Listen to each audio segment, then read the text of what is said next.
Good day, everyone. So, this is our part 3, okay,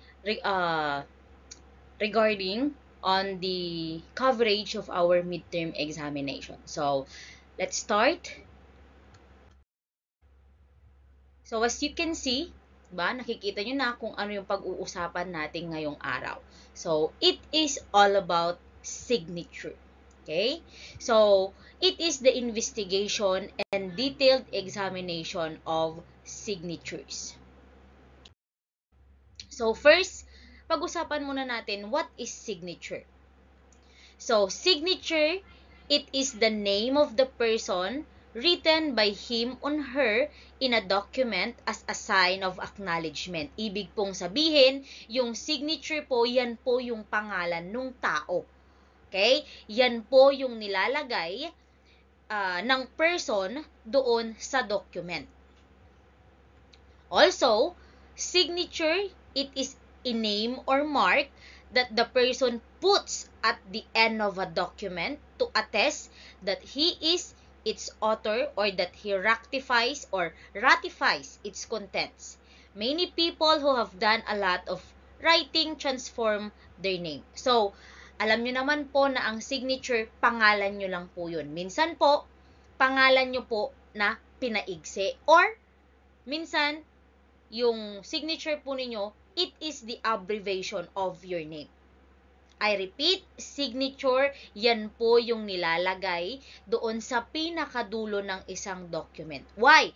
Para po malaman, okay, na ikaw po talaga ang gumawa ng document na yun. Okay? So, that is a signature. It is your name. At the same time, yan po yung marka mo. It is your mark. So, that is a signature. Next po, we have forgery. Kapag po sinabi nating forgery, ibig sabihin pamimeke, fake, faking. Okay? So, forgery is strictly speaking a legal term which involves not only a non-genuine document but also an intent room, however. It is used synonymously with fraudulent signature or spurious signature document. Ang ibig pong sabihin ng synonymously, magkapareho, synonymous. Okay? Pareho yung ibig sabihin ng fraudulent at the same time pareho yung ibig sabihin ng tinatawag po nating spurious document or signature. Next. Okay, so yan naman po, okay, sample lang po yan ng mga tinatawag po nating mga signatures. Next, we have the spurious signature. Kapag po sinabi nating spurious signature, a fraudulent signature in which there was no apparent attempt at stipulation or imitation. Hindi po yan limitation, imitation. It is a common form of forgery encountered at stipulation imitation. Ibig pong sabihin yan, yung tinatawag po nating spurious signature is the same as forged signature. Ibig sabihin, ginaya. Okay? Ang pinagkaiba lang po ng spurious, hindi mo sinasadya or hindi ka nag-attempt na gayahin yung signature. Nag-signature ka and then nakita mo, oh, pareho pala. Okay? Spurious signature po yun. Or ang tawag po doon is spurious signature. There was no apparent attempt. Okay? Hindi mo ginaya, hindi ka nag-attempt na gayahin. Ang nangyari, kagaya ng sabi ko, nung nag-signature ka, nung gumawa ka ng fictitious name, nung nag-signature ka, pareho. Okay? Magkapareho. So, yun po yung tinatawag nating spurious signature. Next, we have the so-we-called trace forgery. Okay? Kapag naman po sinabi nating trace forgery, it is any fraudulent signature which was executed by actually following the outline of a genuine signature with a writing instrument. Ibig sabihin, paspasurutan nyo. Okay? Like yung ginagawa natin kapag nagdo-drawing tayo. 'Di ba? Magpiprint ka ng image or outline and then ilalagay mo sa taas ng outline yung blank coupon band. para po matrace ninyo. Ganon din po yung tinatawag po nating trace forgery. Okay? Outline lang ang kailangan para po mapasurutan. Okay? Trace forgery po ang tawag doon. So, ang gamit or ang need natin is a writing instrument, which is pwedeng pencil, pwedeng ballpen. Okay? So, that is a trace forgery. Then, we have simulated or freehand imitation forgery. Ano naman ito? Okay? Yung tinatawag po nating freehand imitation forgery, it is also a fraudulent signature that was executed purely by simulation rather than by tracing the outline of a genuine signature. Can be referred as a freehand imitation or simulated forgery. Ibig pong sabihin ng freehand imitation, the mere fact lang na tinignan mo, okay, that is freehand.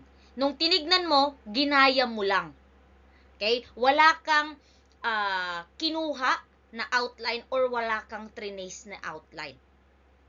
Okay? Kasi kapag may tracing, that is trace forgery. Pero kapag freehand imitation, yung tinignan mo lang and then nagsulat ka. Okay? That is freehand or simulated forgery. Okay? No need for the outline. Next, we have the so-called anachronism. Okay? Anachronism, anak ko na alsam. Hindi, joke lang. Okay? So, anachronism po, ibig pong sabihin yan, this something wrong in the time and in place. Okay? Para po mas ma-elaborate, ito po ang ibig sabihin. This mean that the forger, okay, yung nang forge, yung tao, okay, has trouble matching the paper, ink, or writing materials to the exact date it was supposed to have been written. Ibig pong sabihin, yung mga materials, instrument like paper, ink, or writing materials is hindi po tumutugma doon sa ginamit sa original na document. Okay? Hindi po tumutugma yung time or yung year. Okay? For example, like this one. Paper. For example, yung paper na ginamit sa genuine document or original document is nagawa po siya noong 1990. Ngayon, kailangan mong kumuha din ng papel na gawa noong 1990, nakapareho nung papel sa original. Ang problema, wala na, phase out na. Kaya, tinatawag siyang anachronism kasi merong mali. Okay? There is something wrong in time and in place. Ganon din po yung ink and writing material. Okay? Hindi po niya makuha yung eksaktong date ng mga materials, paper, or ink kung kailan sila na manufactured or kung kailan sila ginawa. Okay? Yun po yung tinatawag po nating anachronism. Hindi po yung anachronism na yung anak ko na alsam. Hindi po yun. Okay? So, next po tayo. We have guided signatures. Kapag naman po sinabi nating guided signatures, a signature which is executed while the writer's hand or arm is steadied in any way. It is classified as guide or assisted genuine. Kapag po meron pong pinagsasandagan, nakasteady lang yung hand, or meron pong pinagpapatungan yung kamay po natin. Guided signature po yun. Okay? Executed while the writer's hand or arm is steadied in any way. So, ganun po yung tinatawag po nating guided signature. Yung merong patungan or kapag nakapatong po yung arm mo habang nagsusulat. Next po. Let's go now to the examination of signatures is considered a specialized branch of handwriting identification for the following reasons. So, okay, una, a signature is a word most practiced by many people and therefore most fluently written. Yes. Diba? Ang signature po palagi po yung ginagamit. Yang word na yan palaging ginagamit. Yang signature na yan palagi po siyang nagagamit. Okay? Yan din po yung karaniwan or practice na nating mga Pilipino na in every document, in every paper na gagawin natin, dapat may signature. Why? Para alam nila na sa'yo yun. Okay? Pangalawa, a signature is the means to identify a person and have a great personal significance. Yes, di ba? Kagaya po ng sabi ko kanina, a signature, it is your name, at the same time, it is your mark. Paano mo naging mark? Kasi nga po, pangalan mo yun. Pangalan mo na pinaigsi or yung pangalan mo na inabbreviate mo lang. Okay? Ina-identify ka ng signature kasi ikaw po yun. Pangalan mo po yun.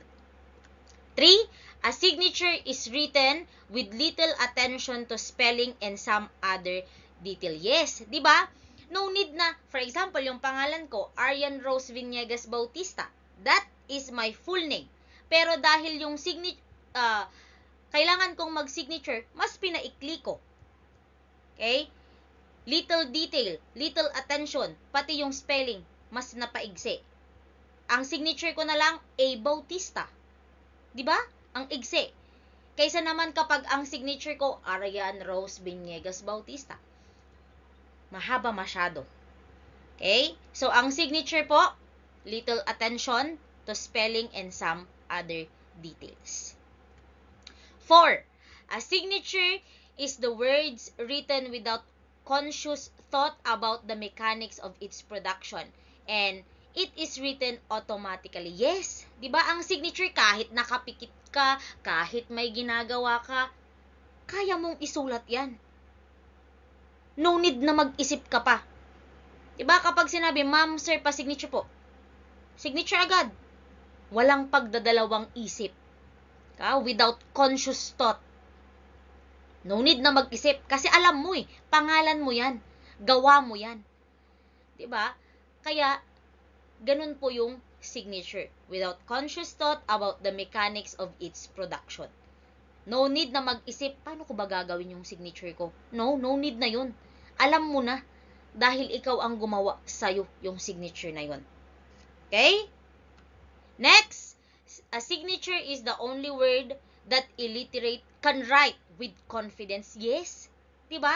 Kahit wala kang pinag-aralan, kapag sinabi nila, kuya, ate, yung signature mo nga po, pasulat. Kahit si kuya and ate walang pinag-aralan, si lolo, lola walang pinag-aralan, alam nilang ilagay ang signature nila. Bakit? Pangalan po nila yon. Uulitin ko, pangalan po nila yun. Okay? And also, yun lang po yung kayang isulat ng mga illiterate. Yung may confidence sila. Siyempre, pangalan nila Hindi sila magkakamali doon. Okay? Wala silang pagkakamali doon.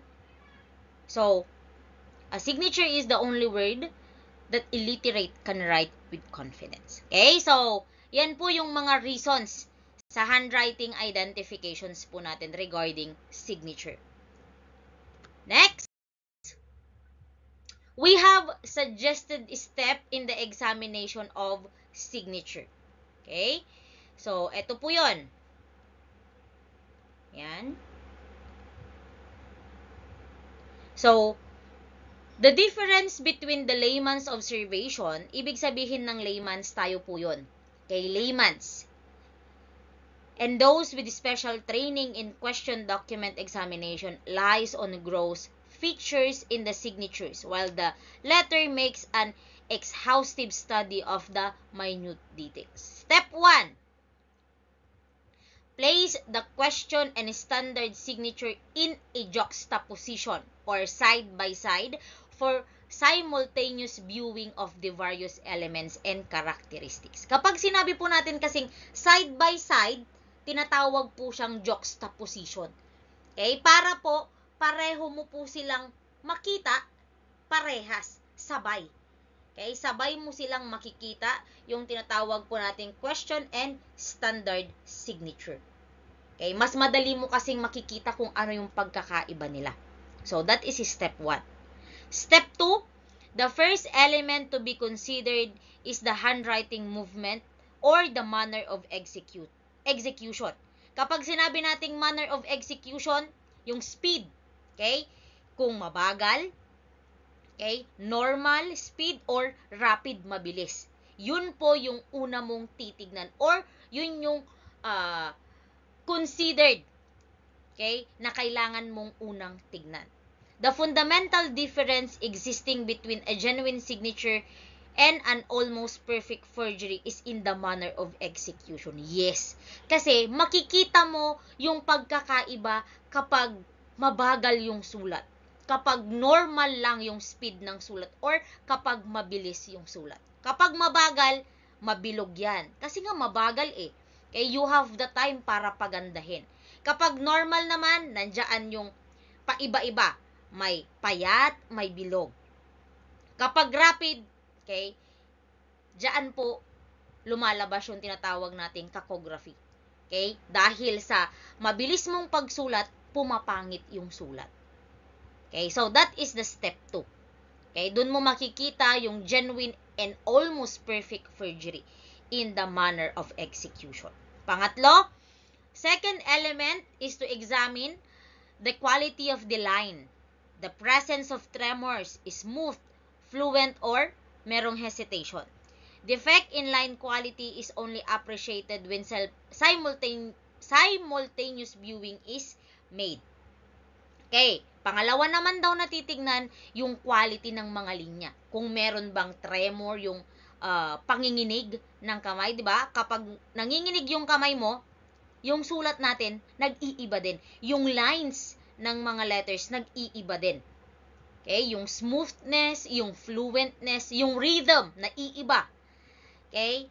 Then, kapag may hesitation. So, that is number 3. Number 4, examine the beginning and ending of lines. They are very significant. Ibig sabihin ng they are very significant, mahalaga. Determine whether the appearance is blunt, club-shaped, tapered, or vanishing. Okay? So, tignan mo daw yung una at dulo ng isang letra. Okay? Minsan po kasi, diyan po sila nagkakaiba. Minsan, yung genuine, club-shaped pala. Yung question, blunt or vanishing. Nawawala na. Okay? So, diyan mo po makikita. That is number 4. Number 5, design and structure of the letters. Okay? Determine as to roundness, smoothness, angularity, and direction. Each individual has a different concept of letter design. Yes. Okay? In every individual person, meron po silang concept kung paano po nila gagawin yung letra. Kung paano yung shape ng letra. Kung paano kabilog yung letra. Kung paano yung every angle ng letra. Minsan, yung sulat ng ibang tao, nakahiga. Minsan, nakatayo. Diba? Meron po yun. Minsan, payat. Minsan, bilog. Okay, so yan yung mga step in examining signature. 6, look for the presence of retouching or patching. Yan, yung mga dinodoble-doble. Diba? Retouching. Kasi nga, dahil nawala yung tinta ng ballpen, nire-retouch. Patching, dinodoble-doble. 7, connecting stroke, slant, and ratio, size, and a lateral spacing. So, yung pang-7 naman po is regarding the stroke, yung mga ginagamit nating stroke, mga slant, yung size, yung ratio ng letters. Okay? Yung spacing na ginamit. Diba? Yung sa spacing pa lang, makikita mo na kung parehong-pareho yung genuine and the question. Okay? Yung spacing ng bawat letra. Okay? Yung pagkakalayo ng bawat letra. Okay? So, yan yung mga suggested step na kailangan mo kapag mag-e-examine ka ng tinatawag po nating signature. And lastly, okay, does not rely so much in the similarity or difference of the capital letters. Minsan, they change according to the whim of the writer. So, wag masyadong magre-relay. Okay? Wag masyadong tignan yung similarity ng mga capital letters or small letters. Kasi minsan, nag-iiba din po yung pagsulat ng writer. Diba? Meron nga tayong tinatawag na natural and disguised writing. Kayang-kaya nating i-disguise yung signature natin at the same time yung handwriting po natin. Okay? So, we have 8 suggested step in the examination of signature. Next, indication of genuineness. Paano po natin malalaman kung genuine yung signature or yung document na yun? Una, carelessness. Hindi po carefulness. Carelessness. Okay? Kasi hindi na natin iisipin kung paano natin isusulat yon. Okay? Nagiging careless tayo kasi alam natin yung isusulat natin. Okay? Which is our signature. Spontaneity. Okay? Next, alternation of thick and thin stroke. 'Di ba? Kapag nagsusulat tayo, minsan makapal, minsan manipis. Alternation or alternate. Speed. Okay? Then, simplification. Simple lang. No need na masyadong perfect. Okay? Masyadong magarbo. Dapat simple lang. Then, upright letters are interpersed with slanting letters. Kapag po sinabi nating interperse, ang ibig pong sabihin yan, okay? Kapag sinabi nating interperse, it is to insert into intervals. Di ba? Yung mga upright letters are interpersed with slanting letters. Minsan, ini-insert natin parang upright letters and then isisingit mo, magkakaroon ka ng slanting letters. Okay? Ganun po yun. Upward stroke to a thread-like tracing. Thread-like, yung para pong sinulid. Okay? Thread-like, yung parang ganon. Hindi na nakita kung N ba talaga yun or kung anong letra. Rhythm. Kapag sinabi po nating rhythm, it is the smoothness, jerkiness of the handwriting or the signature. Then, good line quality. Okay? Yan po yung mga indication po ng ating genuineness or yan yung mga indication kapag genuine ang signature or handwriting. And lastly, we have the variation. Sorry. So, yan po yung mga yon. Then, we have 3 classes of forged signature. We have simulated signature. Okay? Kapag sinabi po nating simulated signature, the freehand drawing in imitation of model signature. Simulated with the model before the forger. He makes an effort to obtain a reproduction of the model signature. Ibig sabihin, meron siyang pinanggagayahan. Okay, simulate. Simulated po ang tawag doon. May pinanggagayahan, may model. He works slowly stroke after stroke. Yeah, di ba? Kapag sa drawing, kapag meron kang pinanggagayahan, mabagal kasi tinitignan mo. Okay? Angle per angle kapag drawing. Ito naman, stroke after stroke. We have direct technique. Kapag sinabing direct technique, forger work directly with ink. Ibig sabihin, ballpen agad ang ginagamit. Direct technique ang dawag doon. Pero kapag indirect technique, gumagamit yung forger muna ng pencil. And then afterwards, gagamitan niya ng pencil. Diba? Like drawing. Kapag direct technique, gagamit na tayo ng ballpen, agad pang drawing. Pero kapag indirect, ang gagamitin muna natin pencil. Okay? And then, kapag natapos yung pencil, nakita mo na, okay, tsaka mo lalagyan ng ballpen. Okay? So, ganun po yun. Lalapatan mo naman siya ngayon ng ballpen. Then, simulated freehand forgery. Yan po yung sinabi ko kanina, used by forgers who have a certain skill in writing. Certain skill in writing kasi nga po, 'di ba, kapag sinabi nating simulated freehand forgery, the mere na tinignan lang niya, then nagaya na niya. Okay? Parang meron siyang model, then nagaya na niya.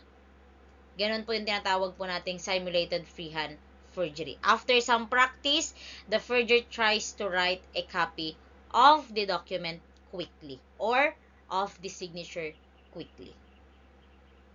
Okay?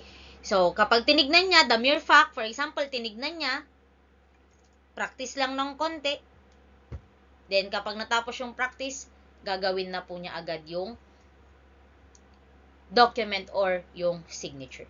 That is the so we called simulated freehand or forgery. Next, we have the trace signature. Okay? Kapag sinabing trace, okay, meron po tayo dapat outline. A tracing of a genuine signature outline. Okay? Then, in tracing, meron tayong direct tracing. Ibig sabihin, kapag direct tracing, copy is made by transmitted light. Diba? Minsan po, sa isang glass, or kapag flashlight, gumagamit tayong flashlight. For example, yung table ninyo is glass. Nandoon sa baba, nandun sa ilalim yung flashlight. And then, nandito yung model, yung outline nung gagayahin mo. Nandito yung table. And then, nandito yung blank coupon band. Para makita mo ng mas maliwanag yung mga detalye. Gamit yung ilaw. Transmitted light po ang tawag doon. Direct tracing po ang tawag doon. Indirect tracing naman, gumagamit ka ng carbon paper. Okay, forger use a carbon paper and place document in which he will trace the forged signature under the document bearing the model signature with carbon between the two. Okay, ganun po yun. Ang gamit mo kapag indirect tracing is carbon paper, gumagamit po ng carbon paper.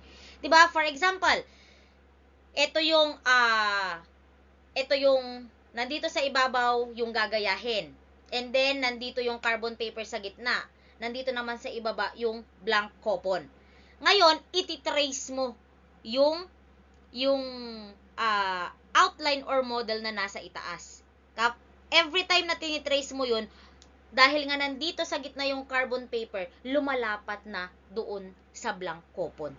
That is indirect tracing na sinasabi. Okay? Meron kang gamit na carbon paper. Types of traces signature, carbon process, ayan. The forger places the document to be forged on the bottom. Interleave a piece or piece of a carbon and place on the top a document containing the genuine signature. The forger then trace over the genuine signature with pencil, pen stylus, or other sharp pointed instrument. So, ganun po yung carbon process natin. The pressure of these overtracings against the carbon paper imprints the signature outline in carbon on the bottom document. This type could be easily detected by the smothering of carbon remnants on the forged document. Yes, di ba? Minsan kasi, kapag tatanggalin mo, may mga naiiwan, nagkakaroon ng smearing or smudging because of the carbon paper. Then, indentation process. The document containing the model signature is placed on the top of the forged signature. The forger traces with considerable pressure over the genuine signature using a pencil or pen, stylus, or similar instrument and create an indented. Ibig pong sabihin, same doon sa process ng carbon pero ang gagamitin matulis na bagay or pencil. Okay? Parang wala ng carbon na nasa gitna. Parang ito yung model, nandito naman sa ibaba yung coupon band. And then, ititrace mo. Dapat may pressure. So, kapag tinanggal mo yung model, yung nasa ibaba na blank coupon band, nandoon yung outline. Okay? Ang tawag po doon, indentation process. Okay? Because of the pressure of the ball pen or any sharp object, okay, naiiwan doon sa ibaba, doon sa blank coupon band, yung outline. Okay? Indentation process po ang tawag doon. Transmitted light process, yung kagaya ng kanina, kailangan po natin ng light. The document to be forged is placed on the top document containing the genuine signature. Okay? Also, superimpose over traces at signature outline with pencil or fountain pen following the genuine set in bold relief by the light in back of it. So, dapat yung ilaw nasa likuran. Okay? Nasa likod po. Ganun po ang transmitted light or nasa ibaba. Gaya ng sabi ko kanina, yung example ko. For example, yung table nyo is glass. So, dapat nandoon sa ibaba yung ilaw. Okay? Para makita talaga yung details. Then, we have simple forgery. Kapag po sinabi nating simple forgery, forgery does not try to copy a model, but writes with something resembling. So, ibig sabihin, hindi mo naman kinokopya. Kailangan lang magkaroon ng resemblance, magkaroon ng pagkakapareho. Okay, that is simple forgery. We ordinarily call a signature. For this, he uses a false name and makes a rapid stroke, disturbing his usual writing by adopting a camouflage called disguise. Okay, ganun po ang simple forgery. No need na talagang gayahin yung model. As long as merong pagkakatulad or resemblance, okay na po yun. Simple forgery na po ang tawag doon. Okay? Ang tawag doon, camouflage or disguise. Yung kagaya ng sabi ko, kapag may false name ka, fictitious name, di ba? For example, ang fictitious name na ginamit ko is Ava. Ava Viniegas. So, A-V or A Viniegas.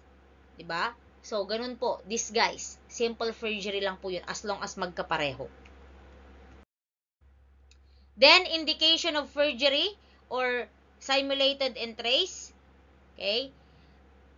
Tremulous, broken connecting stroke between letters indicating points at which the writer has temporarily stuck. Stuck po yan, hindi struck. Stuck.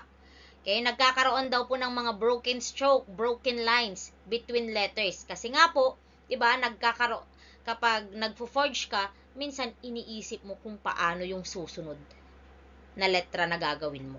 So, nai-stuck ka, nagkakaroon ng broken stroke or broken lines. No rhythm. Okay? Next, carefulness. Yung isa, yung indication ng genuine carelessness. Ito naman, carefulness or unusual care and deliberation. Ibig sabihin, habang nagsusulat ka, nag-iingat ka. Nag-iingat ka para hindi ka magkamali. No contrast between the upward and downward stroke. Slow writing, angular writing. Blunt beginning and endings. Placement of diacritical mark just over the stem of the letters. Okay? Yung placement daw, kung saan nyo daw po nilalagay yung mga diacritical marks ninyo, minsan doon lang po sa stem nung letters. Absence of spontaneity. Yung isa may spontaneity. Lack of smoothness of letters. Then, restrained writing. Lack of freedom. Okay? Parang pinipigilan mo yung pagsusulat mo. Kasi nga, ayaw mong magkamali. Okay? Papasok po doon yung tinatawag po nating carefulness. Okay? Nire-restrain mo yung sarili mo na magsulat or isulat yung signature mo. Kasi nga po, ayaw mong magkamali. Dapat maingat ka. Okay, so yan naman po yung mga indications po ng forgery and no variation. Yung isa, yung sa indications ng genuine, meron po siyang variation. Then, indications of simple forgery naman po tayo. Flat strokes, no contrast between upstroke and downstroke, like kagaya dun sa indication ng forgery. Deposit of ink at the junction of two stroke, or where two strokes cross each other. No variation then. All signatures will superimpose over each other. So, yun naman po yung indication ng simple forgery. Parehong-pareho lang po sa indication ng forgery. Now, let's go now to the so-called writing material. Kapag po sinabi nating writing material, it is the paper. Okay, yung papel na ginamit. So, what is paper? Paper, it is a sheet of interlaced fibers, usually cellulose fibers from plants, di ba? Ang papel nang gagaling sa mga halaman, puno. But sometimes, from cloth rags or other fibrous materials. So, hindi lang pala sa puno, sa mga halaman nang gagaling ang paper. Pwede rin para sa mga cloth, rugs, or fibrous materials.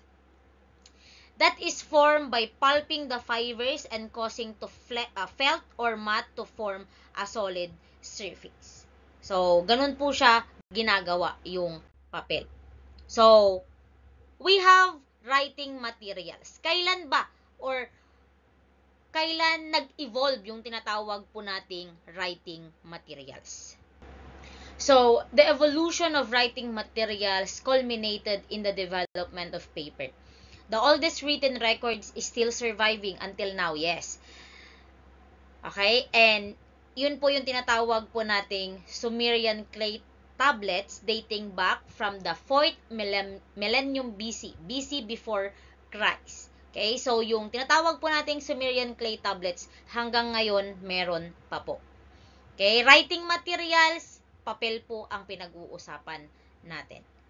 Then, we have the papyrus. Came into use about 3,500 BC. People of Egypt, Palestine, syempre, sila po yung mga kauna-unahang tao. Okay? Yung sa Egypt, Palestine, kasi dyan po nanggaling si Jesus. Okay? Egypt, Palestine, Syria, and Southern Europe use the pith. Kapag sinabi nating pith, these are soft, spongy tissue of the stem. So, yung soft spongy tissue of the stem po, yung nakukuha po nila dun sa stem. Okay? Yung stem ng mga halaman. Okay? So, meron din po tayong grass like herb. And we have cyperus, papyrus to make a writing material known as papyrus. So, yung cyperus, papyrus po, yun po yung grass like herbs. Okay? Kapag yun po yung ginagawa, yan yung halaman. Kapag yun po yung ginagawa, or kapag nagawa na po siya, nagiging, or tinatawag na po siyang papyrus. Then, we have parchment or parchment paper. Parchment paper, yan po yung ginagamit ng mga baker. Okay? Parchment, writing material made from skin of animals, primarily of sheep, calves, or goats. Was probably developed in the Middle East more or less contemporaneously with papyrus. And also, it came into wide use only in the 2nd century BC in the city of Pergamum in Anatolia.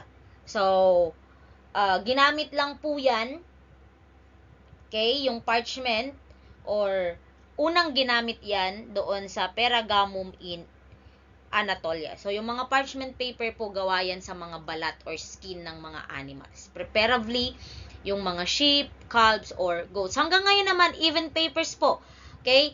Papers also, gumagamit din po sila ng skin ng mga animals. Hindi lang po yung mga puno, trees, or mga plants. Even skin of animals. Okay? Nagiging papel din po yan. Then, we have vellum. So, vellum po, writing materials from fine skin from young calves. Okay, yung mga anak naman, or kids. And the term was often used for all kinds of parchment manuscript. It became the most important writing material for bookmaking, while parchment continued for special manuscript. So, kagaya ng sabi ko kanina, hindi lang po parchment paper ang gawa sa skin ng mga animals, even papers po. Also, almost every portable surface that would retain the marks of brush or pen was also used as a writing material during the early period. Okay, so that is vellum. Kapag sinabing vellum, yung mga, ang ginagamit po is yung mga baby, mga anak. Okay, kinukuha yung skin ng mga young calves or kids or young sheep or young goats po. Pero yung parchment, yung mga nanay na yan. Okay? Next, let's go now to the development of paper manufacturing. We have the so we called Kailun or Chailun. It is widely claimed that invention of paper is generally attributed to a Chinese court official called Kailun or Chailun in about AD 105. So, yung invention daw po ng paper, okay, malaki daw po yung contribution ng tinatawag po nilang Chinese court official or si Kai Lun. Okay, the first to succeed in making paper is from the vegetable fibers. So, as you can see, hindi lang halaman, hindi lang cloth, hindi lang rugs, hindi lang skin ng mga animals, it is also, okay, vegetable fibers. Tree barks, rugs, or old fish knittings. Okay, yung ginagamit pong pangisda. Okay, in AD 751, the Arab city of Ismarkand was attacked by marauding Chinese, and some Chinese taken as prisoners were skilled in paper making. So, noong 751 AD, okay, nilusob yung mga marauding Chinese. Okay, ginawa silang mga prisoners ng mga tinatawag po nating Ismarkand kasi nga po they are skilled paper making workers.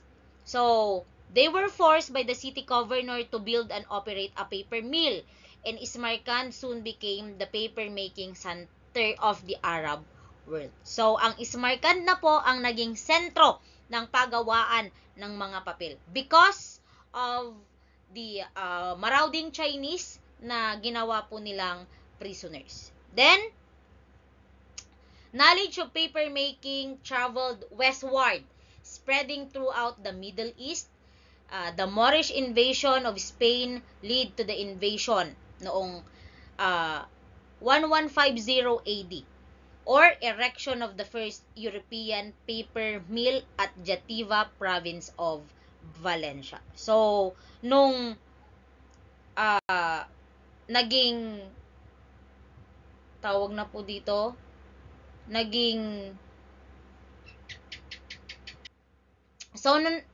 naging popular na po yung paper, okay, nag-spread throughout na po yan, hindi na lang sa Middle East. So, nakilala na rin po ang papel sa Spain at sa Jativa province of Valencia.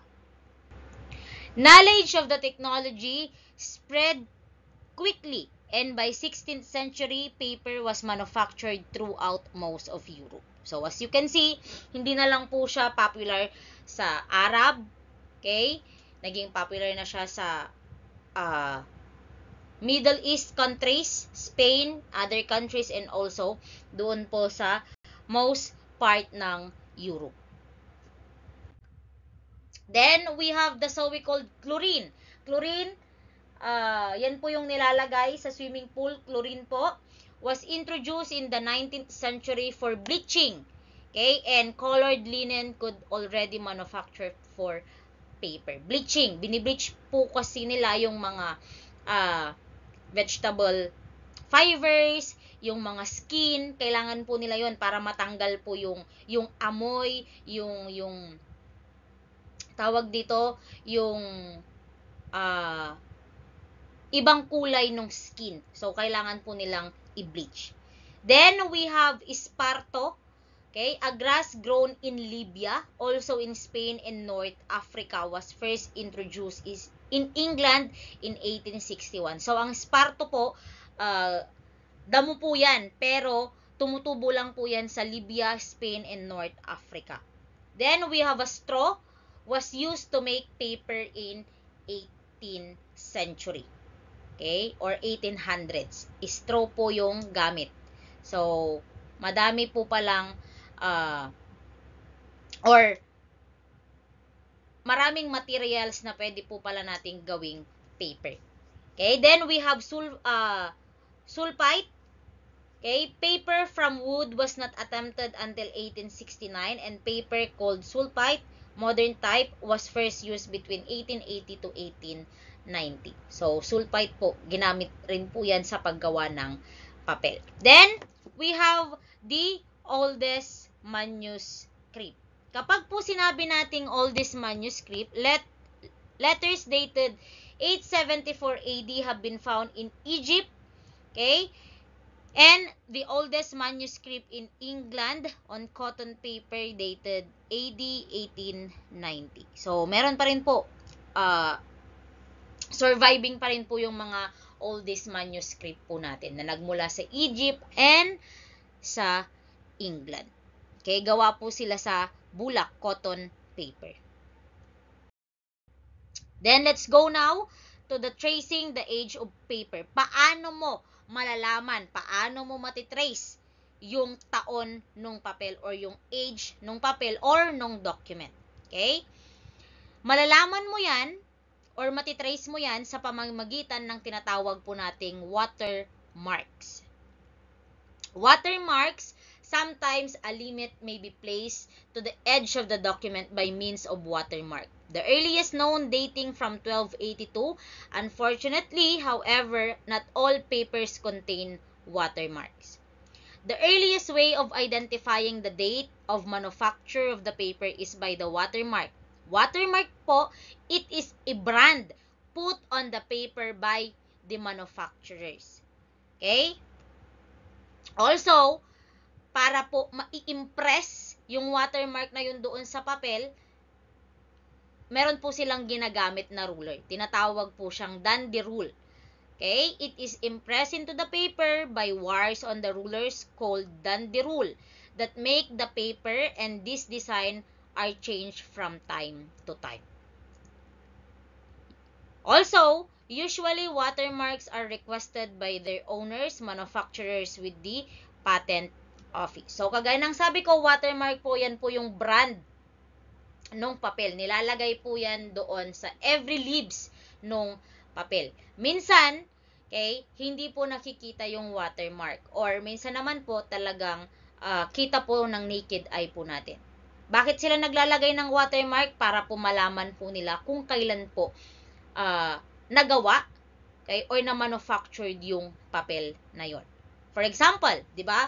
Marami na po tayong different brands ng notebooks, ng papers. Meron tayong Sterling or any other brand.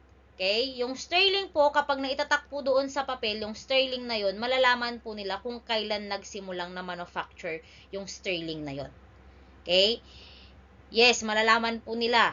Alam po kasi nila kung kailan po nila ginawa yung brand or watermark na yon. So, yung brand na yon, tinatawag po siyang watermark. Also, if present, watermark is one of the most reliable means, okay, of tracing. Asan na po ba ako? Means of tracing the age of the paper.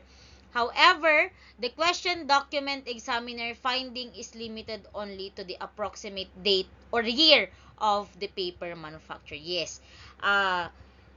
Sa watermark po kasi, hindi po yung eksaktong month, date, and year. So, ang nilalagay lang po is yung year. Kung kailan po yan na manufacture or kailan po siya nagawa. Okay? So, yan po yung ginagamit nila in tracing the age of the paper or the document. Also, in determining the age of the paper by watermarks, it is necessary to ascertain the owner of the watermark in question or its manufacturer. Pwede mo namang tanungin yung may-ari or yung nag-manufactured nung papel na yan or nung document na yan. Okay? Para at least malaman mo kung kailan po talaga siya, yung exact date na ginawa yung watermark or yung brand na yan. In case the watermark of a certain paper manufacturer did not change, the following is applied. Paano kapag hindi nila binago? Okay? Yung watermark nung mga papel. So, ito po yung gagawin. Una, in those cases where no change in the design has been made over a long period of time, defects in the individual design may furnish a clue as to the age of the paper. Pangalawa, the Dundee rule through constant usage, ibig sabihin constant usage, palaging ginagamit, will somehow be damaged. The damage is also known as caused by wear and tear. which became progressively more and more as time goes by. Yes, kapag ginagamit mo siya palagi, nasisira po yan. Ang tawag po doon, wear and tear. The damage on the Dundee rule will leave some peculiar markings on the watermark. Yes, di ba? For example, ginamit yung watermark na yon or inimpress yung watermark na yon for a long period of time. 'Di ba? Ang sabi ko kanina, ang gamit na pang-impress is tinatawag po na Dundee rule. Yung Dundee rule po na yun po yung ginagamit para po mai-impress. So, every time po na ginagamit mo yun, syempre, hindi mo naman siguro every time pinupunasan, nililinisan. Nagkakaroon po siya ng mga foreign substances. Yung mga foreign substances po na yun, okay, naiiwan po yun or naisasama po yun doon sa watermark. Kaya po siya nagkakaroon ng mga peculiar markings. Okay? So, ganon po yun. Then, next. The investigator carefully determined these distinct markings caused by the Dundee rules. Damage surface. Will coordinate with the paper manufacturer regarding when such damage occurred on the Dundee rule use. So, yan po yung mga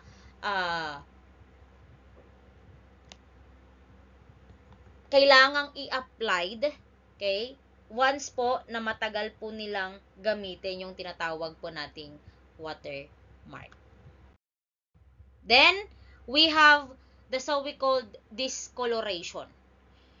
Kapag po sinabi nating discoloration, one way of tracing the age of the paper is through the observance of the changes in its physical characteristics, particularly discoloration. Ibig sabihin, nag-iiba na po yung kulay ng papel.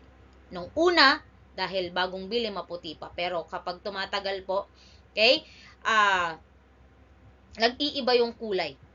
Okay, nagiging brown na po. A paper will discolor after a passage of time due to numerous environmental factors such as moisture, temperature, and dust. Kaya daw po nagbabago yung kulay ng papel is because of the environment. Okay? Una po is yung moisture, okay? Then yung temperature kapag malamig, tapos init, mainit, tapos yung mga dust po, alikabok. Causes of discoloration. Discoloration is highly influenced by storage on the papers or documents and condition like the following. So, nagkakaroon ng discoloration kapag masyado pong or matagal pong naitago yung mga papel or document. Una, due to process of oxidation brought about by natural means. Oxidation, tawag po dito, bumababa po yung level ng mga chemicals, kaya po nagkakaroon ng discoloration. Next, brown spots due to the mold that are very characteristics both in appearance and distribution. Ma'am, bakit nagkakaroon ng mold? Okay, nagkakaroon ng mold kasi nga po yung mga papel na yan gawa sa skin, sa vegetables, at sa mga puno. So, every now and then, magkakaroon po yan ng mga mold. Then, exposure to dust and dirt. Okay, kapag masyadong nai-expose sa mga alikabok or dirt, nag-iiba din po yung kulay ng papel. Then, occasional staining of fruit juice grease. For example, natapunan mo, mag-iiba talaga yung kulay. Magkakaroon ng discoloration. Excrete of rats, mice, and other insects. Yes, kapag naiihihan ng mga daga, ng mga insekto, nag-iiba din po yung kulay. 'Di ba? Kapag naiihan siya, nalagyan siya ng mga fruit juices, natapunan, kung mapapansin nyo, nagli-leave siya ng mark kapag natutuyo. Okay? These are the causes of discoloration. And also, okay, due to heat or partial burning. So, yan po yung mga causes po ng discoloration po. Okay, kung bakit nag-iiba yung kulay ng papel. Then, we have wood pulp. Kapag sinabing wood pulp, kapag yung mga papel po is gawa sa wood pulp, okay, yung discoloration po, okay, magsisimula yan 2 to 3 years. Okay? Kapag 2 to 3 years na po, that's the time na magsisimula ng mag-iba ng kulay yung papel. Pero kapag sinabi naman po nating rag sheep quality, okay, may be very old before discoloration start. Masyado na pong old, okay, masyado na pong matagal yung papel, doon pa lang po magi-start yung discoloration po niya. So, that is the end of our part 3. So, yan po yung pinaka-last na coverage po ng ating midterm examination. So, thank you and God bless.